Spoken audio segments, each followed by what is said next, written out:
Oi, bom dia, meus amores, tudo bem? Como é que vocês estão?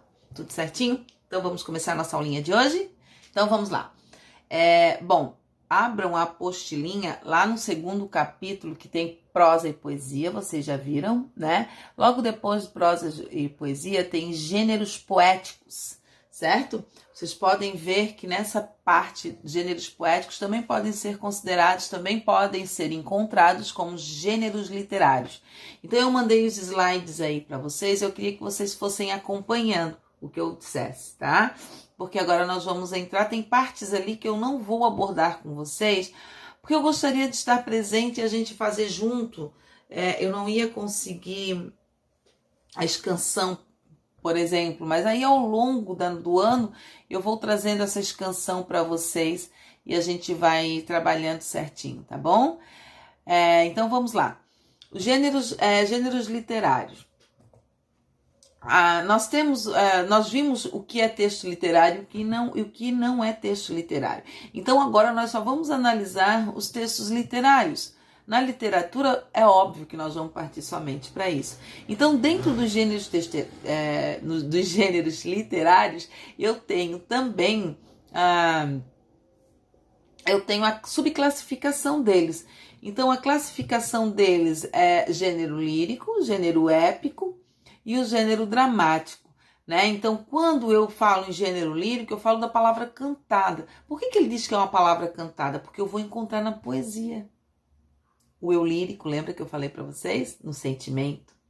Então, quando eu falo palavra cantada, eu também vou encontrar dentro da poesia as rimas. Lembram que a gente viu? Eu vou encontrar as aliterações, eu vou encontrar as assonâncias, as figuras de linguagem, o ritmo, né, que vai dar na poesia, por isso cantado, e depois nós vamos saber por que ele se chama gênero lírico. E o gênero épico, palavra narrada, ele conta alguma coisa, eu tenho um narrador, né, dentro dessa história, o épico, um narrador que é uma história que aconteceu de fato, tá, da história. E o gênero dramático é para ser representar, um roteiro de teatro nós chamamos de gênero dramático. Então vamos à frente. No gênero lírico, por exemplo, é um gênero que é textos apresentados em versos, né, por meio de uma linguagem poética, como eu falei para vocês, eles colocam ali todo o sentimento, a predominância da subjetividade, todo o seu sentimento dentro daquele poema. Os poemas eles são compostos por, se vocês quiserem ir grifando, aí tem na apostila, no gênero lírico, tá? Eles são compostos por versos, tá? Eles não são compostos por versos e estrofes. Cada estrofe pode compor uma estrofe de 3 versos, uma estrofe de 2 versos, uma estrofe de 4 versos. Isso tudo depende, né, da forma que a gente vai ver. Então, o gênero lírico ele vem da lira, que era um instrumento que antigamente eles cantavam. Né? A poesia elas não eram recitadas, elas eram cantadas juntamente acompanhado de um instrumento. E esse instrumento se chamava lira, por isso ficou. Eles tiraram a musicalidade, tiraram o instrumento, a musicalidade através do instrumento e colocaram a musicalidade dentro das rimas, dentro das rimas, dentro das aliterações, dentro das assonâncias, enfim, ele é que vai dando toda essa musicalidade. E aí fica a critério do autor a forma de como ele quer transformar essa aliteração, esses sons, né, para dentro da sua poesia, tá? Então, os exemplos do gênero lírico que nós temos ali é o soneto, a poesia livre, né, versos livres que a gente viu, lembra que a gente analisou lá alguns poeminhas, na apostila tem aí, quando não tem bonitinho ali, um formatinho certinho de poesia, certo? Ali nós temos o ode, haikai, hino, sátira, mas aí esse eu vou deixar um pouquinho de lado.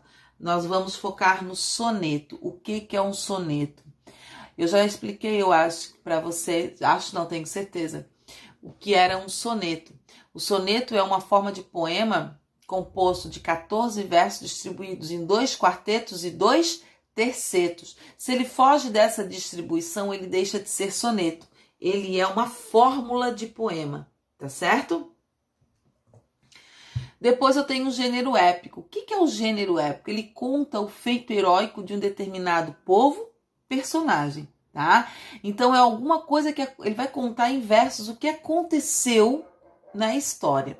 Um exemplo bastante claro sobre o gênero épico são os Lusíadas, quando os portugueses foram às Índias, certo?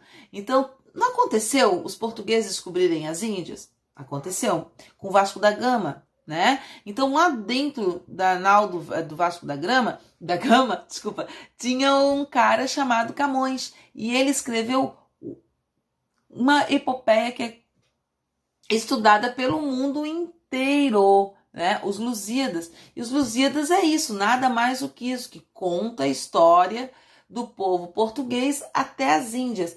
E aí, quem são os heróis dessa história? São os portugueses. Ele tem uma dedicatória que ele dedica ao rei, né? E ele mostra os portugueses como bravos, heróicos. Tá? Esse é o nosso, ele tem um enredo, ele tem a dedicação, ele tem a introdução, ele tem o enredo, ele tem a conclusão, ele tem tudo, personagens, a época, ele descreve tudo, ele tem tudo que um elemento da narrativa tem, só que ele é feito em versos, tá? Vocês podem ver aí na apostilinha o exemplo do gênero épico, tá? O gênero dramático. No gênero dramático envolve o teatro, a representação, né? Daqui a pouco nós vamos entrar no humanismo, renascimento, nós vamos ver o Gil Vicente, né?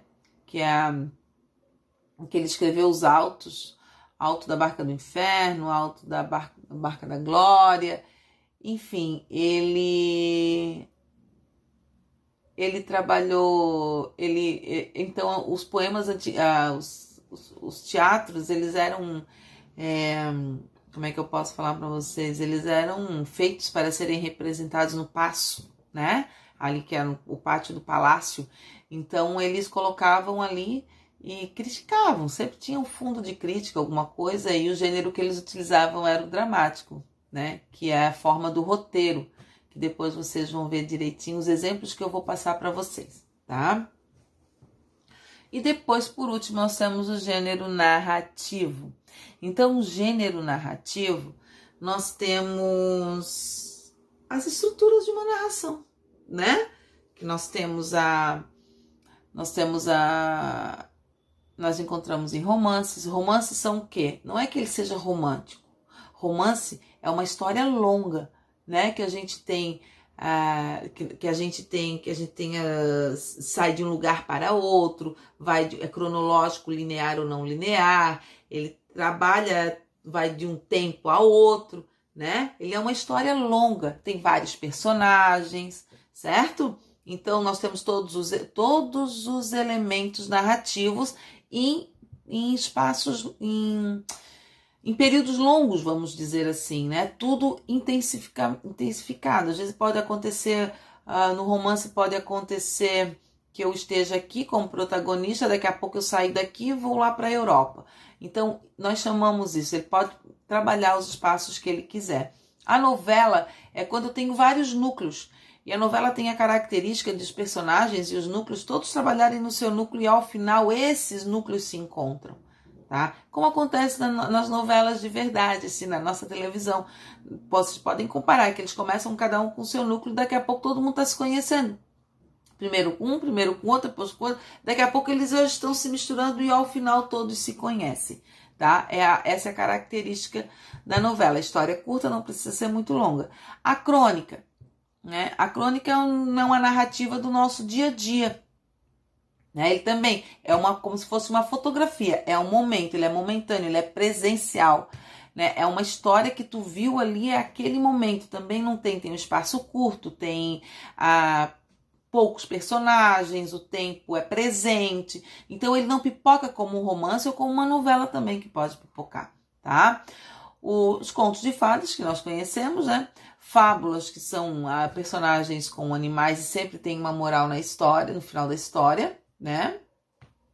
E as lendas também, coisas nossas, como as nossas bruxas aqui, né?